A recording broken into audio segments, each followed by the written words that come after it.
हो गया। चलिए भाई, तो हेडिंग लिखिए फिर। अच्छा, कल का क्वेश्चन था ना कुछ? Yes sir. वो पहले बोल दिए, क्वेश्चन क्या था? क्वेश्चन बोलो। बनाए हैं आप लोग? Yes sir. एक चलो उसको फिर ऑनलाइन से सॉल्व करना छोड़ जानते। बैठिए, टॉपिक स्टार्ट किया जाए। डेट हो गया ना? ठीक है, वो ऑनलाइन हम देख लेंगे। ठीक है, व्हाट्सएप कर दीजिएगा सर, हो जाएगा लेकिन सर देख लीजिए सर, जान लीजिए। ये किए नहीं है ना, फिर माहौल बिगड़ जाएगा। Yes sir. ठीक है, उससे जाकर उसका त्योहार इनको टाइम मिले तो आज कर लेंगे, क्योंकि खा पी लिए ही है, बस सवाल ही तो लगाना है। पतंग उड़ा लिए हैं सर, आज भी टाइम नहीं मिलेगा। नेक्स्ट लिखिए भाई, Bohr's model of atom. Boards. ठीक है, जिसमें एच साइलेंट होता है, फिर भी किसी को मन करे खींच दीजिए, मन करे तो साइलेंट कर दीजिए। अगर एच को साइलेंट कर देंगे तो बोर पढ़ेंगे, अगर उसको साइलेंट नहीं करेंगे तो बोहर्स पढ़ेंगे। ठीक है, बट इसमें एच साइलेंट होता है। ठीक है भाई, तो ये देखिए, जब बोहर्स मॉडल आया, इनसे पहले आपने रदरफोर्ड मॉडल का नाम सुना होगा। तो रदरफोर्ड मॉडल में आपका ये था, उन्होंने अल्फा पार्टिकल को पास कराया था एटम से। बोले भाई। अच्छा, उससे पहले एक आपका थॉमसन मॉडल आया था, प्लम पुडिंग मॉडल, या उसी को इलायची मॉडल बोल दीजिए, या उसी को हिंदी में कोरिएंडर मॉडल या धनिया मॉडल बोलते थे। जैसे आप मान लीजिए भोजन बना लिए, हाँ। धनिया छिड़क देते हैं, आपने खीर बना लिया, इलायची छिड़क दिया। ठीक है, या जैसे आपका वाटरमेलन है रेड कलर का, उसमें ब्लैक ब्लैक आपका सीड एम्बेडेड है। ठीक है, तो वहां पे उन्होंने कहा कि भाई स्फेरिकल होगा। ये मैटर थॉमसन ने पहले ही कह दिया था कि जो एटम होगा वह स्फेरिकल होगा। रदरफोर्ड ने जो एक्सपेरिमेंट किया, उन्होंने कहा कि भाई इसमें मैक्सिमम जो पार्ट है वो खोखला एम्पटी है। उन्होंने बस एक वर्ड इंपॉर्टेंट, थॉमसन जी ने ये कहा था कि जो एटम होता है वो जितना पॉजिटिव होता है उतना निगेटिव होता है। तो सिंपल सा टर्म एक आया था, फिर उन्होंने न्यूट्रल का एक्सप्लेन किया था। यदि कोई भी एटम होगा तो न्यूट्रल होगा, यानी जितना उस पर पॉजिटिव होगा उतना इस पे क्या होगा भाई, निगेटिव। रदरफोर्ड जी ने कहा कि भाई सेंटर में कुछ है, और कोई सेंटर में ऐसा कोई फोर्स है जो स्ट्रॉन्ग रिपल्सिव फोर्स है, क्योंकि जो अल्फा पार्टिकल जा रहा है उस अल्फा पार्टिकल में पॉजिटिव चार्ज है, और सेंटर में अगर कोई पॉजिटिव है तभी तो रिपल्सन होगा। यस। बोलिए भाई। तो उन्होंने कहा कि जो अल्फा पार्टिकल जा रहा है जब सेंटर के करीब जा रहा है तो रिफ्लेक्ट हो जा रहा है अपने डायरेक्शन से, जो उसकी डायरेक्शन है वो रिफ्लेक्ट हो जा रहा है। तो उन्हें लगा सेंटर में कुछ है, और उन्होंने उसी का नाम बाद में न्यूक्लियस दे दिया। यस रदरफोर्ड जी ने। तो उन्होंने ये कहा था भाई कि इलेक्ट्रॉन, मतलब उन्होंने कहा एटम जो था स्फेरिकल होता है, उसी को बोहर जी ने एक्सप्लेन किया। तो नेक्स्ट लिखिएगा बोहर। अब एक बात और याद रखिएगा, अगर हम देखें साइंस की में, जैसे पहले कोई भी थ्योरी आती, कोई भी पोस्टुलेट आता है, तो उसमें कुछ एक्सेप्शन होता है, कुछ ड्रॉबैक होता है। yes. उसको दूर करने के लिए कोई दूसरा मॉडल आता है, उसमें थोड़ा कुछ चेंजिंग रहेगा। yes. उसका जो नया आएगा उसमें कुछ चेंजिंग रहेगा। ठीक है भाई, जैसे आपने इसमें देखिए, पहले आपका 1G आया, फिर 2G नेटवर्क आया, 3G चल रहा, इसमें देखिए 4G चल रहा है। yes. फिर भी अभी किसान सोच रहे हैं 5G आ जाता तो हम वही ले लेते, उसी से पतंग उड़ा देते। क्या करना है, 5G मोबाइल है, मोबाइल आ गया है, सिम भी आने वाला है, कुछ दिन में वो भी आ जाएगा। तो समझ रहा ना, एक एक परिवर्तन हो रहा है। yes. तो लिखिएगा इसमें बोहर मॉडल में। 1 year late। ठीक है, इसमें लिखिएगा इंट्रोडक्शन। तो ये बोहर, देखिए बोहर मॉडल क्या है कि भाई इसमें कुछ पहले थॉमसन का ड्रॉबैक होगा, भाई कुछ ऐसे एक्सप्लेनेशन थे जो थॉमसन एक्सप्लेन नहीं किया था। yes. ठीक है, लिख लीजिएगा, after the failure of Rutherford, after the failure, या फेल लिख लीजिए, fail of Rutherford model of atom, model of atom, Bohr give a new model, Bohr's give a new model called as, तो इनके नाम पे दे दिया गया, called as Bohr model of atom, Bohr's model of atom. बोले भाई,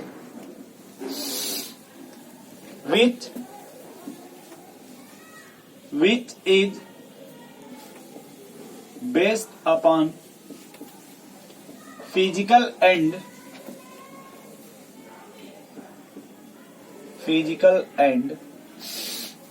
classical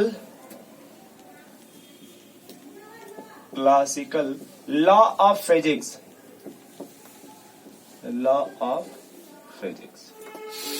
and quantum mechanics, and quantum mechanics. देखिए जो क्वांटम मैकेनिक्स आपका उसमें वो एटम से रिलेटेड आपको फिजिक्स में, ठीक है। तो मेन लिखिएगा भाई कि मेन इन्होंने क्या कहा भाई अपने मॉडल में, main postulate of atom of bore model of Bohr model, यानी बोहर ने अपने मॉडल में क्या पोस्टुलेट दिया एटम के रिस्पेक्ट में, ठीक है भाई। अगर रदरफोर्ड से देखा तो तुमने भाई एक ही बात बस बोला था रदरफोर्ड जी ने कि अगर मान लो हमारा ये एटम है तो ये जो अल्फा पार्टिकल का बम्बारमेंट जिन्होंने करा था, यहाँ पे एक स्लाइड लगा दिया था इस तरह से, ठीक है। ऐसे इन्होंने मतलब लगाया था स्लाइड, इसे जब इन्होंने पास करा कुछ स्लाइड तो मतलब ऐसे कुछ स्लाइड सीधे चली गई, ऐसे आप मतलब इन्होंने थोड़ा बड़ा होल लिया था, ठीक है। फिर कुछ जब इसके पास आने लगी थोड़ा थोड़ा देखिए तो थोड़ा रिफ्लेक्ट होने लगी अपने डायरेक्शन से, अपने डायरेक्शन से क्या होने लगी है, रिफ्लेक्ट होने लगी। ऐसे जैसे करीब आने लगी वैसे वैसे एक जो एकदम जो 180 सीधे आया था 180, देखिए ये लगभग 20,000 में 1, कितना भाई 20,000 में 1, यानी 20,000 अल्फा यहाँ से पास करा है तो सिर्फ एक रे ऐसी थी जो 180 पर वो रिटर्न हुई थी। सर ये रदरफोर्ड मॉडल, हाँ ये रदरफोर्ड मॉडल है, ठीक है। इन्होंने कहा कि भाई जब हमने लगभग 20,000 अल्फा रे पास करा तो एक ही अल्फा रे ऐसा था जो 180 पर रिफ्लेक्ट हुआ था। तो इससे बस ये आया कि नेट इसका जो मेन आया कि सर यहाँ कोई स्ट्रॉन्ग रिपल्सिव फोर्स है, क्योंकि जो अल्फा पार्टिकल है इसको हीलियम का न्यूक्लियस बोलते हैं। यहाँ कोई अल्फा पार्टिकल पॉजिटिव चार्ज होगा और यहाँ पे अगर पॉजिटिव है तभी तो रिपल्सन होगा, बोलिए भाई। तो पहला मॉडल लिखिएगा पोस्टुलेट बोहर का, देखिए भाई एटम कंटेन्स 2 पार्ट, ये समझ गए होंगे आप। पहला इन्होंने क्या कहा भाई atom contain 2 part. Part A बताइए, आप लोग जानते हैं इलेक्ट्रॉन, हाँ ठीक कोई दिक्कत नहीं। पार्ट ए आपका हो गया nuclear part, yes. Part 2 outer part, एकदम सही। एक्स्ट्रा न्यूक्लियर पार्ट, बोले भाई Krishna ji, extra nuclear part. ये बात बोहर जी ने कहा था कोई अगर कोई भी एटम होगा उसके पास 2 पार्ट होगा, एक आपका न्यूक्लियर पार्ट और दूसरा आपका extra nuclear part. Nuclear part में क्या होगा भाई, न्यूक्लियर पार्ट में क्या होगा बताइए, न्यूक्लियस प्रेजेंट होगा, और एक्स्ट्रा न्यूक्लियर पार्ट में एक्स्ट्रा न्यूक्लियस इलेक्ट्रॉन प्रेजेंट होगा। तो लिखने की कोई रिक्वायरमेंट है नहीं, नो सर, बोलिए भाई। No sir. चलिए आगे आते हैं फिर। सर न्यूक्लियस पार्ट में इलेक्ट्रॉन प्रोटॉन दोनों रहेंगे, अरे न्यूट्रॉन प्रोटॉन, हाँ न्यूक्लियस में आपका न्यूट्रॉन प्लस प्रोटॉन दोनों मिलेगा, न्यूट्रॉन प्लस, इसी पर आप एक साथ न्यूक्लियो यस न्यूक्लियन भी बोल सकते हैं, और एक्स्ट्रा जो न्यूक्लियर पार्ट है उसको इलेक्ट्रॉन बोलते हैं, यस। और जो भी एक्स्ट्रा पार्ट होगा वो आउटसाइड द न्यूक्लियस, बोलिए भाई जो इलेक्ट्रॉन होगा वो आउटसाइड द न्यूक्लियस होगा। अब सेकेंड पॉइंट इसमें था भाई, सेकेंड पोस्टुलेट, इसी में एक लाइन और लिख लीजिएगा बस ऐसे, मतलब पहले ही पोस्टुलेट में, ठीक है। एक बात बताओ भाई, ये देखो ये न्यूक्लियस है ना, इधर देखिए अपने मन इधर देखिए, ये न्यूक्लियस है ना। बोहर जी ने कहा कि जो इलेक्ट्रॉन होगा वो न्यूक्लियस के अराउंड सर्कुलर ऑर्बिट में रिवॉल्व होगा। इन्होंने कहा कि ये जो इलेक्ट्रॉन है वो न्यूक्लियस के अराउंड सर्कुलर ऑर्बिट में रिवॉल्व होगा। यस। यह टर्म बोहर जी ने अपने मॉडल में नहीं कहा था, जो सॉरी रदरफोर्ड जी ने इस टर्म के बारे में कोई एक्सप्लेनेशन या कोई आइडिया नहीं दिया था। पहले बोहर जी ने कहा कि जो इलेक्ट्रॉन है वो न्यूक्लियस के अराउंड जो ऑर्बिट या जो सर्कुलर पाथ है उसमें रिवॉल्व होगा, यस। और उसी सर्कुलर पाथ को हम लोग ऑर्बिट बोलते हैं, यस सर। या फिर उसी को सेल बोल दीजिए। Yes sir. ठीक है, तो लिख लीजिए इसमें electron revolve around the nucleus, revolve around the nucleus in closed circular, या तो ऐसे लिख लीजिए close circular path called orbit और सेल। ऑर्बिट और सेल। आगे याद रखिए, हम लोग दो टर्म आगे अलग से पढ़ेंगे। एक आप देखो भाई क्या लिखा है ये ऑर्बिट, और एक देखो ये क्या लिखा है भाई कृष्णा जी, ऑर्बिटल। तो या तो ऑर्बिटल बोल दीजिए या ऑर्बिटल बोल दीजिए। ठीक है, ये अलग अलग टर्म होता है, हम लोग आगे भी इसको एक्सप्लेन करेंगे। अभी फिलहाल हम देखिए ऑर्बिट बोला, और ऑर्बिट का मैंने दूसरा नाम क्या बोल दिया? सेल। सेल। ठीक है, बस। चलिए अब सेकेंड पोस्टुलेट लिखिए। हाँ, यहाँ एक वो बना लीजिएगा डायग्राम इस तरह से गोला बना के ऐसे। ठीक है, और यहाँ इलेक्ट्रॉन दिखा दीजिएगा, और ये जो इलेक्ट्रॉन है बस यही line, electron revolve in circular orbit. बोलिए भाई, ये जो इलेक्ट्रॉन है बस यहाँ लिख लेना ऐसे, electron revolve in circular orbit, circular orbit. और इसी ऑर्बिट को आप क्या बोलते हैं भाई? इसी ऑर्बिट को क्या बोलते हैं? सेल। बस इसके नीचे लिख लीजिएगा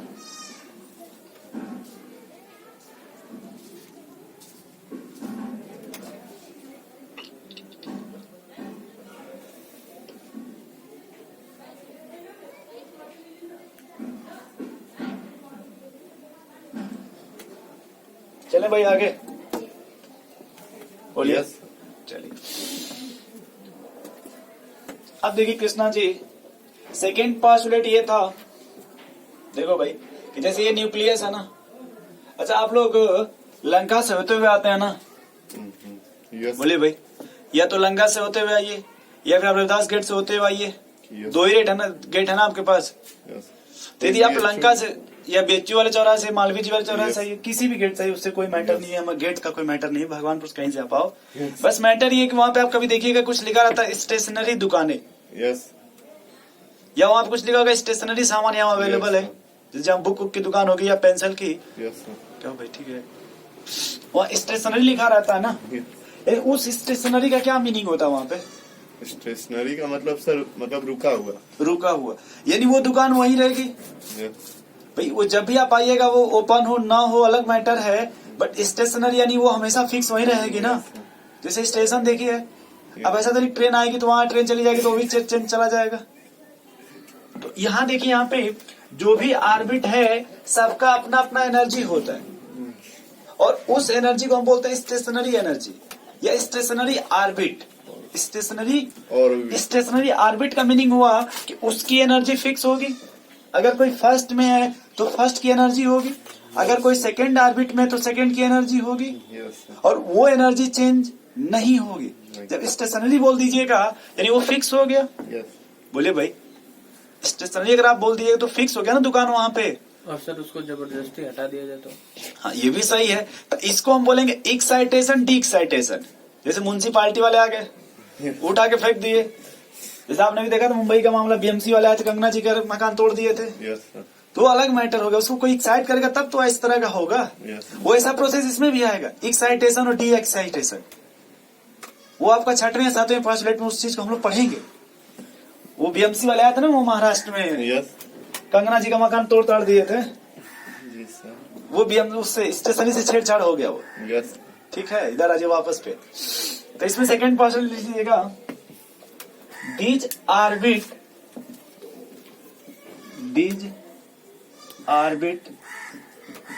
are called stationary orbit। Stationary. अब देखो भाई थोड़ा सा एक लाइन आपने लिखा ना, दीज ऑर्बिट, यानी इसका मीनिंग हो गया कि जो न्यूक्लियस के बाहर जो भी ऑर्बिट है उसकी एनर्जी क्या होगी भाई? स्टेशनरी। स्टेशनरी मतलब फिक्स होगी। ठीक है, लिखिएगा that is orbit having fix energy.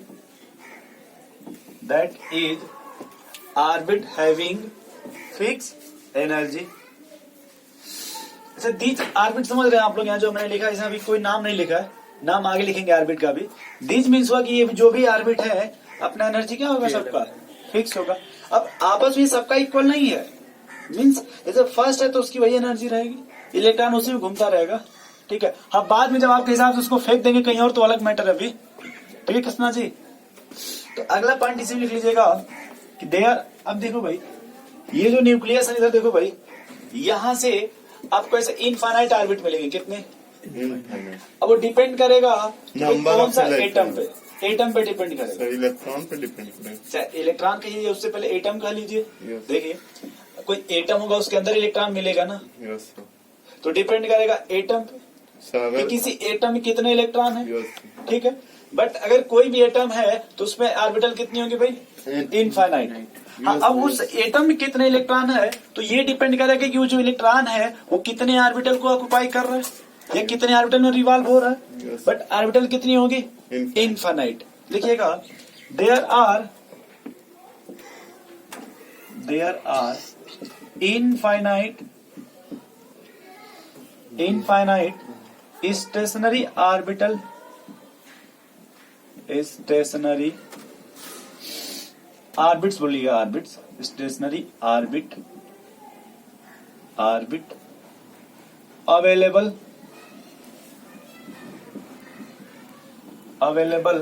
Around the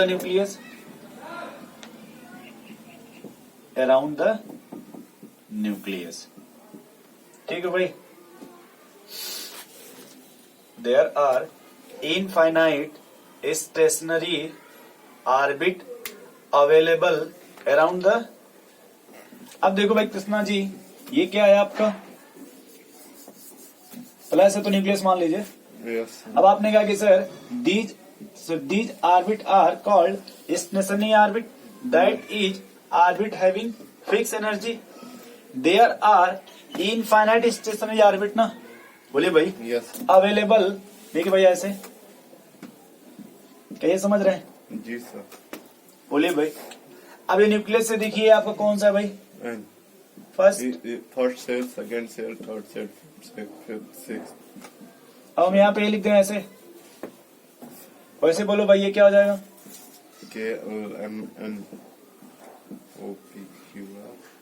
छोड़ दीजिए इतना। सर ए से क्यों नहीं शुरू करते हैं? क्या? ये देखिए ग्रीक वर्ड है, इसको यहीं से स्टार्ट करते हैं। ठीक है, ये जो KLMN है ये आपका ग्रीक वर्ड है, तो इसको आपका यहीं से स्टार्ट किया गया, तो इसलिए हम लोग भी यहीं से स्टार्ट करते हैं। ठीक है, और सर जेड खत्म हो जाएगा उसके बाद? वो अलग मैटर, इनफाइनाइट है, बट अपने काम का देखिए 4 ही ऑर्बिट है। अपने काम का कितना है सिर्फ? यस। एलिमेंट भी तो उतने होने चाहिए, ठीक है। पीरियोडिक टेबल में एलिमेंट 118 एलिमेंट है, यस तो उसी को एडजस्ट करना है। यस। तो अपने हिसाब से बस 7 का ही ऑर्बिटल का काम है, Yes. बट सिलेबस जो आपको मिलेगा सिर्फ ये KLMN ही मिलेगा, इससे अधिक नहीं मिल सकता। अब इसमें याद देखिए, ये जो नंबर है ना, इसको जब बोलिएगा तो ऑर्बिट बोलने की कोशिश कीजिएगा। क्या बोलने की कोशिश कीजिएगा? और ये जो आपका अल्फाबेट है इसको क्या बोलने की कोशिश कीजिएगा भाई? ए, सेल। जैसे अगर हमें के बोलना हो तो के ऑर्बिट बोलने से अच्छा के क्या बोल दीजिए? सेल। एल सेल बोल दीजिए। और first orbit, second orbit, third orbit, fourth orbit. इतना समझ गए? क्लियर आप? बोले भाई कृष्णा जी। Yes sir. चलिए चले आगे फिर, इसको उतार ले, नोट कर लीजिए। तुम। हाँ, अब आपने जो कहा था वो भी लिखना चाहते लिख लीजिए। n बराबर यहाँ 1 हो गया, यहाँ पे n बराबर, ठीक है ना Krishna ji, Satyam ji? Yes sir. 2n होता है ना सर, नंबर ऑफ से क्या होता है? सेल को n से रिप्रेजेंट करते हैं, किससे? n से। स्मॉल n से। ये बात आप आगे चल के पढ़ेंगे प्रिंसिपल क्वांटम नंबर में। सर ये मतलब सर कितने नंबर ऑफ इलेक्ट्रॉन एक सेल में रहेंगे, ये 2n से डिफाइन नहीं, किया। 2 इंटू n का स्क्वायर। हाँ, 2 into n। यस। ये आगे भी आप पढ़ेंगे जो क्वांटम नंबर, तो वहाँ पे पढ़ेंगे, यस हम भूल गए। देख लीजिए। तो जल्दी चले भाई, दो ही भी फास्ट अभी 6 बचा, जल्दी चले। यस सर, चलिए।